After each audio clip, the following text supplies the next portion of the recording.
Oh boy! Update. Here we go. Let's talk about it. Let's start at the back of the car. There's literally a bunch of junk back here. Not car related, or I guess this car related. Building another 5.3. This one will actually get put into something different, not this thing, obviously.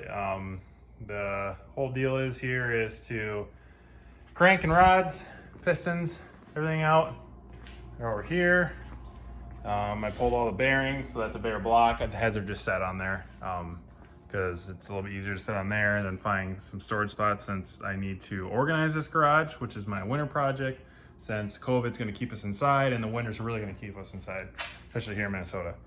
So that is going to be another project. It's going to have a standalone harness, standalone computer. Basically, through our plug-in, you just hook ground, ignition, and 12-volt positive, and away you go. So that'll be something here in the next month or two. But back of this car, the whole entire rear end is out. I had a video about this 8.8 to go in the car. I'm still have that as a to-do list, but as of right now for this setup, I do not think I'm going to be going to the 8.8. But I would like to still get this to, nice. I'd still like to get this to work because I don't think it would be too difficult. It's the fact that the amount of work and the cost wise is almost the same at this point. And let me explain that. So the 8.8 has, most people know that the IRS 8.8 has CV joints. And with that, you know that they slide in and out.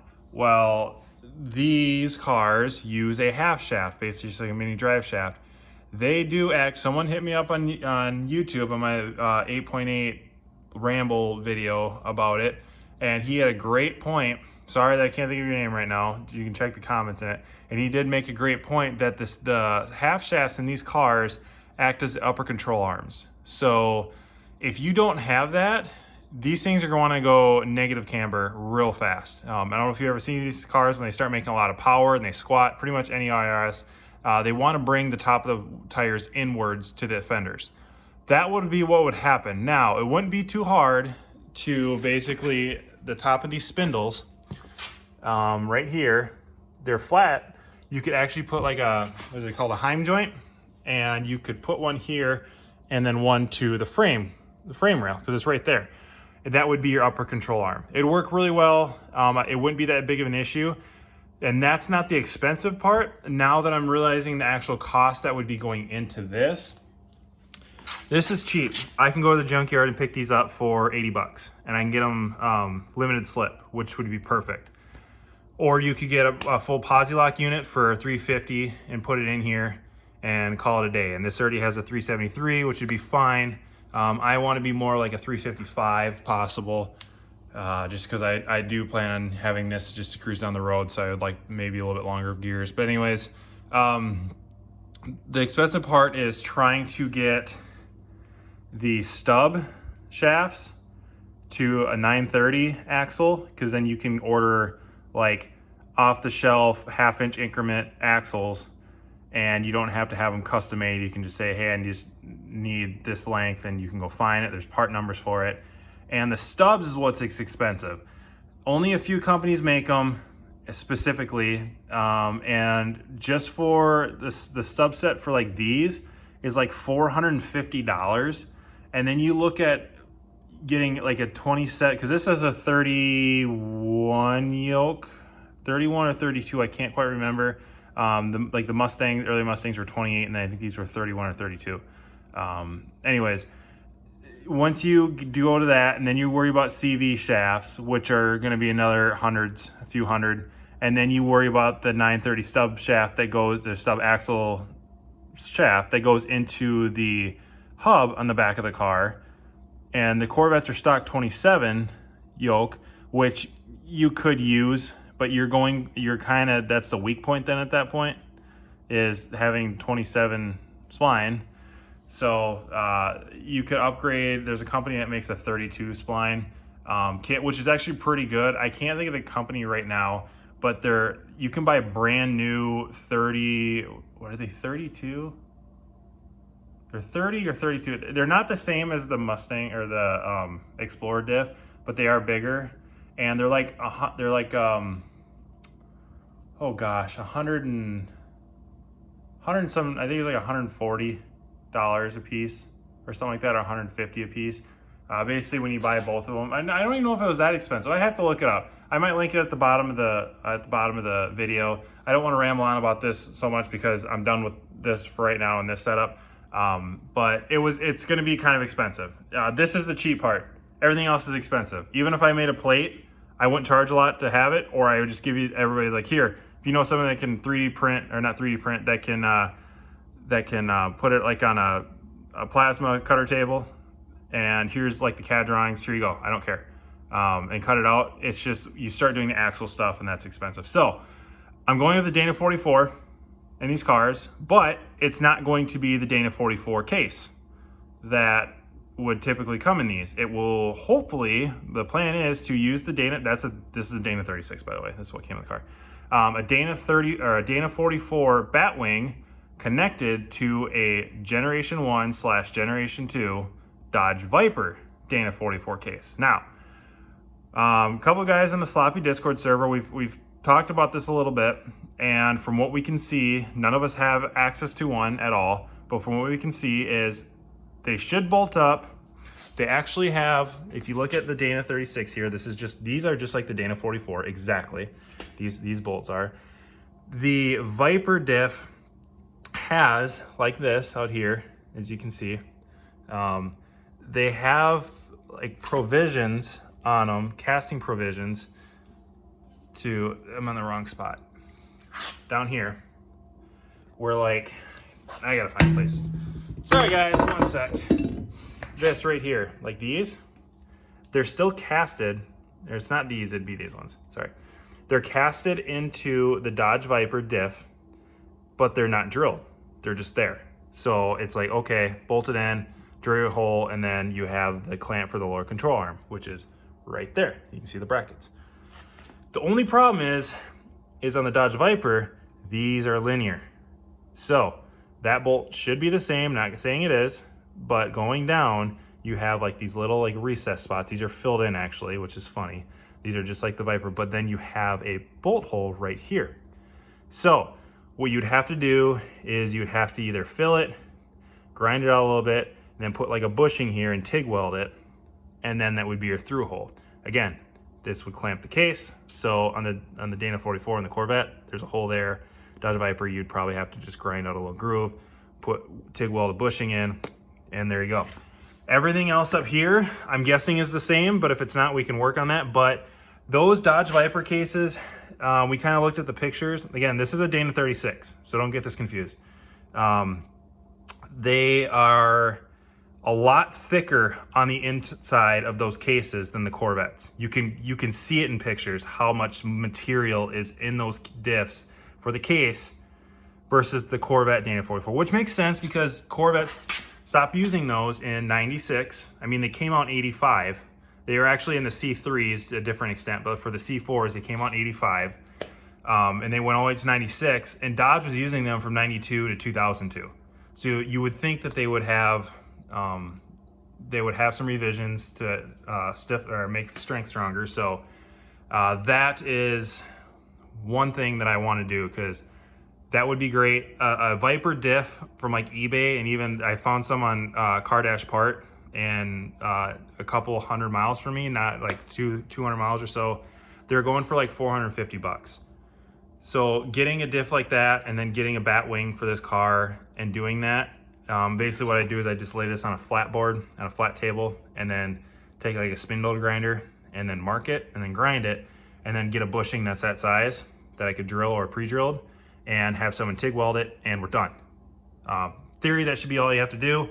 And then you would have all of your mounting material in the Dana 44 and the Corvette one, and then you have a stronger diff in the Corvette for basically the price of what it would cost to do the shit on this. So that is kind of where I'm going with that. I already spent like almost 10 minutes just talking about the rear end in this car.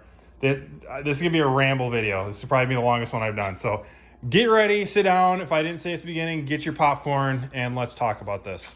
So next thing, since we've kind of gone over this already, battery is in the back of the car. The battery cables I used on this were actually pulled out of a 2002 Pontiac Bonneville, as the batteries are in the back. So I just went and pulled the whole entire system, or the whole entire battery cables out of the car, and I drilled a hole in the side and sealed it. Sorry, my finger's in the way, it's getting all blurry. And put the battery back there, and it's literally just sitting in there. Just sitting in there, and ran everything through here. Went through the hole that's in the ABS block that will eventually go away. And then it comes through here, runs with the rest of the wiring that was already in the car. By the frame rail, goes up, and then I have this just right here that I need to, it's all soldered. I just gotta seal it, or some shrink wrap, or shrink tubing, and then it'll go to this junction block. And there's actually a little one under here that comes stock in the car, but that runs like your little items like your headlights and all that stuff. So this will be the main one. It'll go to here, and then I'll have one come from here to the alternator. And that one actually, I think I have that one. Yes, I already have that one hooked up. This is like a $15 eBay junction box. Okay, I give up right now. And it runs through here, but it's a little short. So I'm gonna have to clip that, cut it back, and splice that, and hook it up to the alternator over there. So that's not gonna be too hard. And then this is still the old test. It comes off like an LS1 Camaro, like a Gen 4 battery cable. So those don't even worry about those. And then there's a ground in there, and then also the positive for the starter. So I'll have obviously the ground coming off the engine, which is that right here for the body. And then I'll also have that one. So we'll have enough grounding for that. So that's good. That's about it for the battery stuff. So yeah, if you want to put a battery in the back of your Corvette, go to the junkyard, grab Pontiac Bonneville, or I think even like I think the LeSabres are the same, or the Park Avenue. It's basically any of the W body cars that have them, and grab the battery cables out of them, and then you can put your battery in the back of your Corvette where they should have been in the first place, in my opinion. So nothing's been done to the interior. It's still a mess. I just putting stuff in here. I already have the video of the fuel pump in there, so that's good. So onto the engine. Decap injectors are in. Good. They're like 76 pounders is what they were afloat at. I sent 2 sets in, and then I got a good set back. What else? I took the brake booster reservoir off just for right now. When I was working on it, I ended up cracking where the level sensor is, so that lets you know that you're low on level. So I put a little bit of JB Weld on it just for the fact it doesn't leak, but I think I'm just gonna buy a new one. It has a Buick Regal or Pontiac Grand Prix style one that has the fittings going to the other side here. So these will get changed too. And a new one's like 30 bucks. So I might just do that. So what else? I need to wire my O2 connectors yet. So as you can see, we got female and we got female. And I looked to see if they just had a little mini plug adapter. They don't. I can't find one. If you guys can, don't worry about it, because I already have these for my CT. So I ordered that, and what I'll do is I'll probably cut the one off the ECU one, because I have some extra heat shrink here, and these are pretty long now, so I'll probably cut it up here and then connect it in. So got that done. The big update that I want to go over is the intercooler. So I already showed you I had the intercooler in the car. Well, I got intercooler piping. I ordered like $84 kit off eBay that comes with like 12 pieces, silicone adapters. It comes with a bunch of 90s, some long 90s, 2 straights, and then a bunch of couplers. So it actually works really well. There's your in and out, and it just wraps right around the radiator. Comes through, the bottom one will go to the intake, the top ones will go from the turbos. So they'll run through the top, go in, they'll come back through and run through. So you can see down there, I cut some of the straight ones are pretty long, so I'd cut them in half. And these are just mocked up right now, but it looks like everything's gonna fit. And then it goes into a merge right through there. And I'm still waiting on my pipe. Look at that, straight. So I'm waiting on my pipe here that's got the 50 millimeter V-clamp bung on it already, if you want to call it bung, for the blow-off valve, which is also on its way. So that should work perfect. Now I have the blow-off valve here and we're good. The only problem is how I'm gonna run air filters on these turbos. I have a little bit of room up here and I'm gonna try to see if I can do some research to see if they have a flat adapter, kind of like the old Corvettes had, where it would go from like a 3-inch to like this super wide flat coupler, and then it would go to an air filter. So it would be nice running an air filter up there. And that's obviously right in front of the car, so you'd actually be getting decent air. And I'm actually gonna cut that. I've mentioned that before, where the license plate holder is up here. I'm gonna cut that out and open that up. So I'm gonna put a mesh grill where the license plate would go and have all the cool air in, and then I'm gonna put the license plate on like an electronic module underneath the bumper. So when the car's on, it'll flip up and go like on the left or right hand side. And then when the car's off, it'll go back down and hide underneath the car. So that's that. That'll work. Cooling system. Yep. Had to shorten it. And I ordered a ICT billet, inch and a half coupler, or like adapter, so you could put 2 heater hoses together on the intake. Work great. And I know these are 1 1/4 inch, so I ordered a China 1 1/4 inch adapter with the fitting to go to the steam port. Well, the funny thing is, this is like 1 inch. This is not 1 1/4 inch. How do I know? This is how I know. It's gone. So I better get that out of there before I forget that it's even in there. Oh no. See, now I got it caught.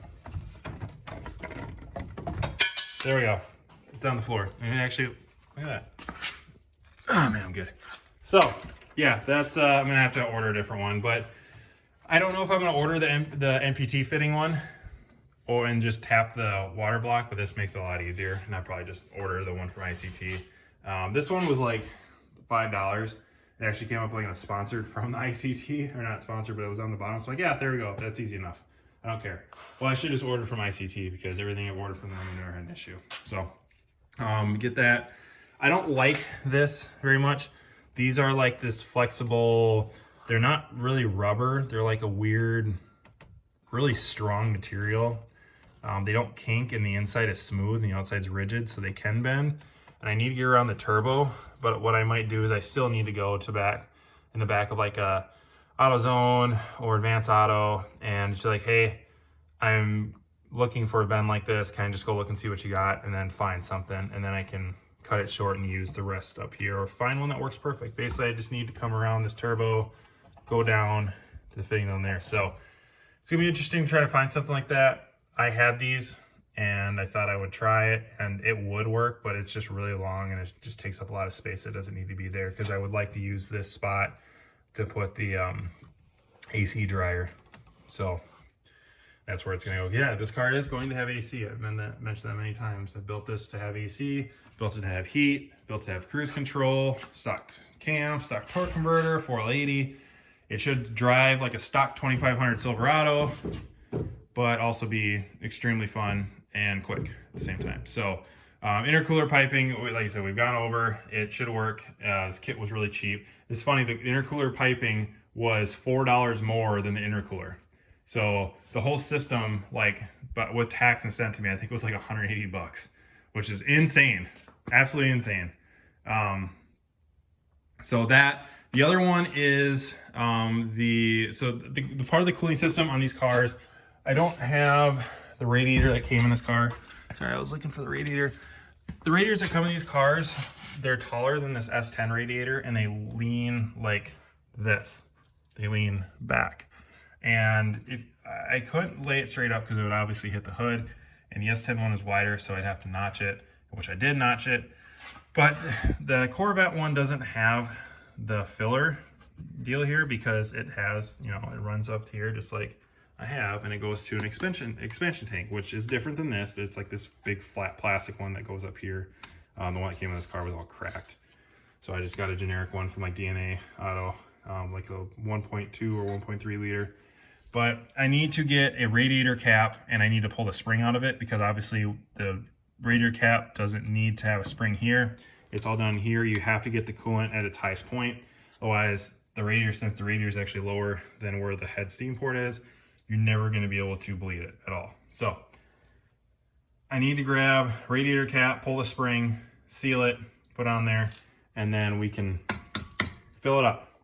What I'm going to do is I'm going to basically throw this into like a area to where it can blow out the garage door, or throw it like in a 5-gallon container hooked up to another one that has a filter between the two, and then run a garden hose through it until it's filled. And then what we'll do is it'll cycle the engine, like the raw water through the engine, get all the dirt and debris out of it.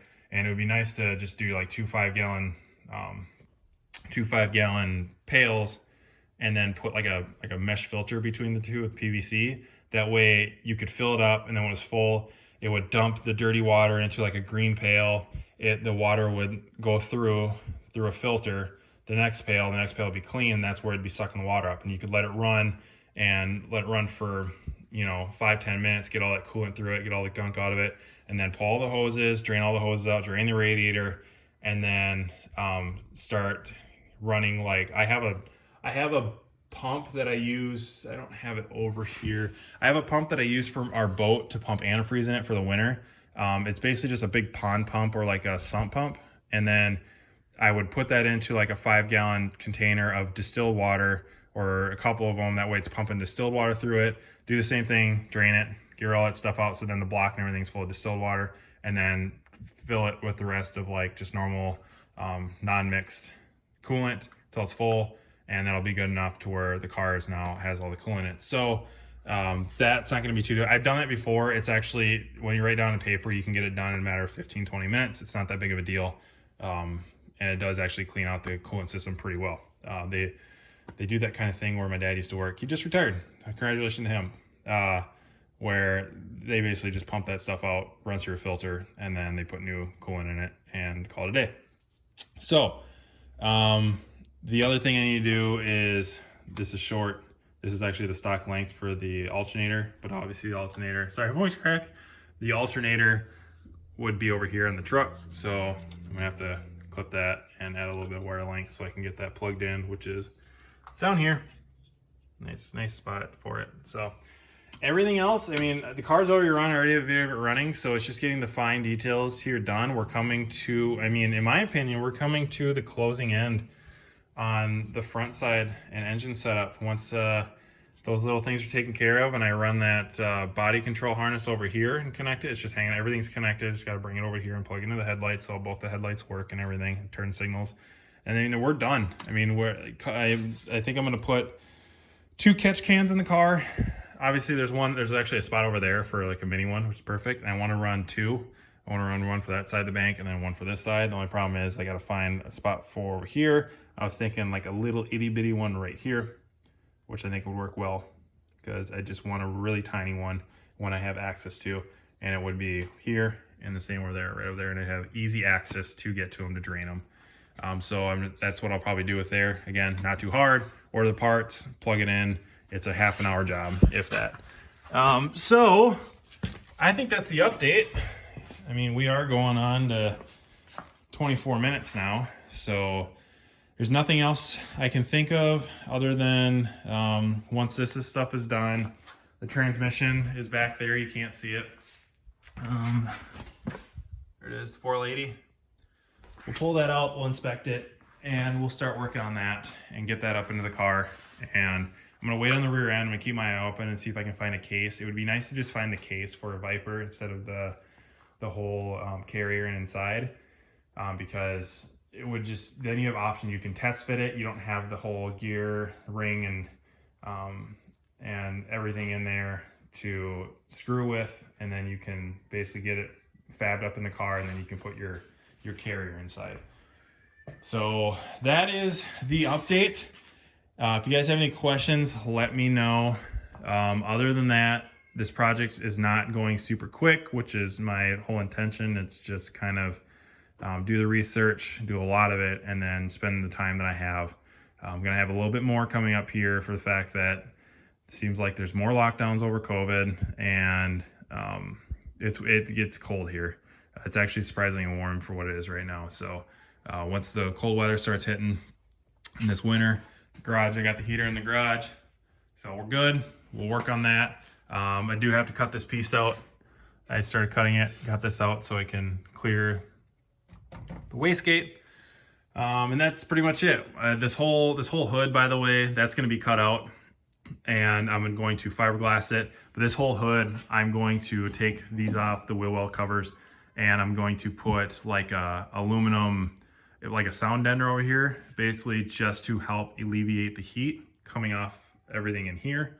And then it'll be nice and shiny under here, and then it'll be hidden anyway, so I'm not going to worry about sanding it down super nice and like painting it and making it look factory.